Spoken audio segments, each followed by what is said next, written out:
Hi friends, good morning, శుభోదయం అందరికీ. ఈరోజు రండి పెసరపప్పు మీకు కొబ్బరి వేసి చూపిస్తాను. పెసరపప్పు ఇలాగా మనకు కావాల్సింది తీసుకోవచ్చు ఫ్రెండ్స్. దానికి తగ్గట్టుగా కొబ్బరి నేను చిన్న గ్లాసున్నర తీసుకున్నాను. దానికి ఒక చెక్క, ఒక సగం కాయలో సగం కొబ్బరి.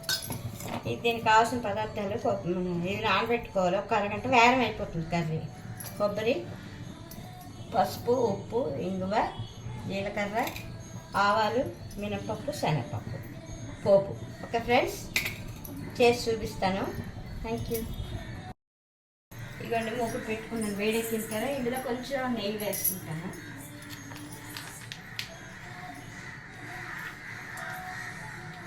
నెయ్యి కొంచెం ఆయిల్ వేస్తాను, బాగుంటుంది.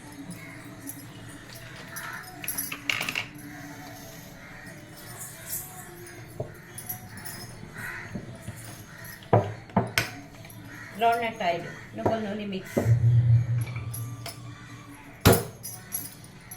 ఇది వేడెక్కాక పోపు, ఆవాలు, జీలకర్ర, మినపప్పు, శనగపప్పు.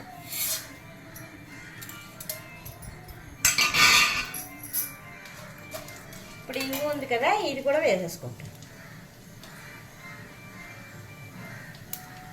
పప్పు ఉడికినప్పుడు ఇంగు కలిసిపోతుంది.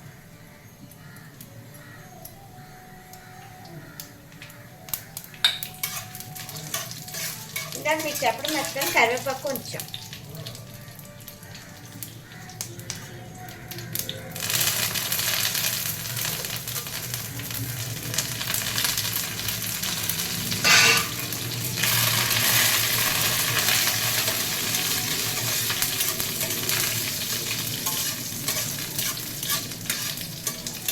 ఇలాగే శనగపప్పు కూడా ఫ్రెండ్స్, కాకపోతే శనగపప్పు ఉడికించుకోవాలి. పెసరపప్పు ఫాస్ట్గా అయిపోతుంది కాబట్టి కొద్దిసేపు నానబెట్టుకున్నాను నేను, ఒక అరగంట. పోపు అయిపోయింది. ఇప్పుడు పెసరపప్పు వేసుకుంటాను. నానబెట్టుకుని పెసరపప్పు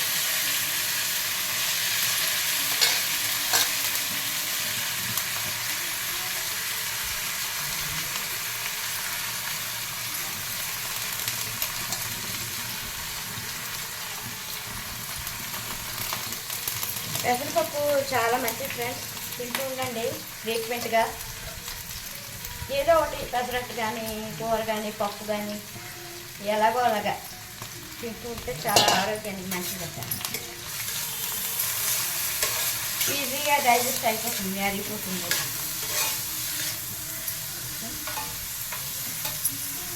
ఇప్పుడు ఇందులో ఉప్పు, పసుపు,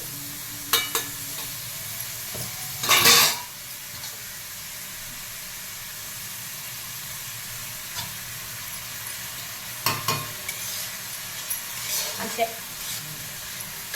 వాటర్ కూడా అందులో ఉన్న వాటర్తోనే అయిపోతుంది. లేదంటే కొంచెం వాటర్ పోసుకుంటాం.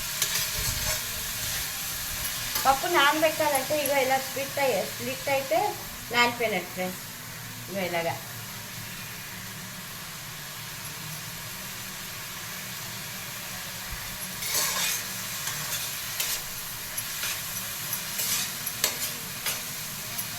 దీంట్లో కొబ్బరి కూడా వేసేస్తాం.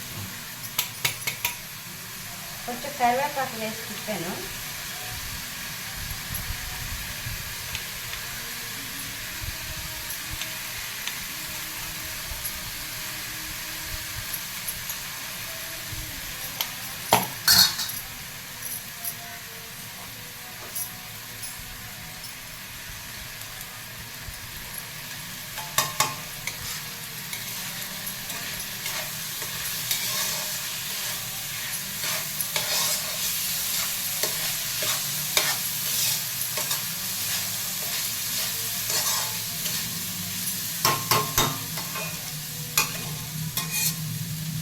సిమ్లో పెట్టుకొని మూత పెట్టుకోవాలి. మూత పెట్టుకుంటే ఫాస్ట్గా అయిపోతుంది ఫ్రెండ్స్. పప్పు కూర, పెసరపప్పు, కొబ్బరి పప్పు కూర రెడీ. రైస్లో చారు పెట్టుకుంటే చారుతో సూపర్ ఫ్రెండ్స్. అంతే. ఇది కొంచెం ఉడికిపోతే అయిపోయింది కర్రీ. నీళ్ళు పోస్తే ముద్ద అయిపోతుంది. నీళ్ళు చూసుకుని పోసుకోండి. కొంచెం కొంచెం జల్లుకుంటే సరిపోతుంది. చూడండి, నేను జల్లుతాను అలాగా.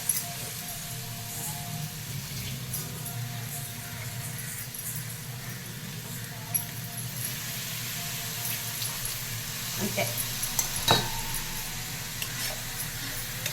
ఒక 5 minutesలో కర్రీ రెడీ ఫ్రెండ్స్, పప్పు కర్రీ.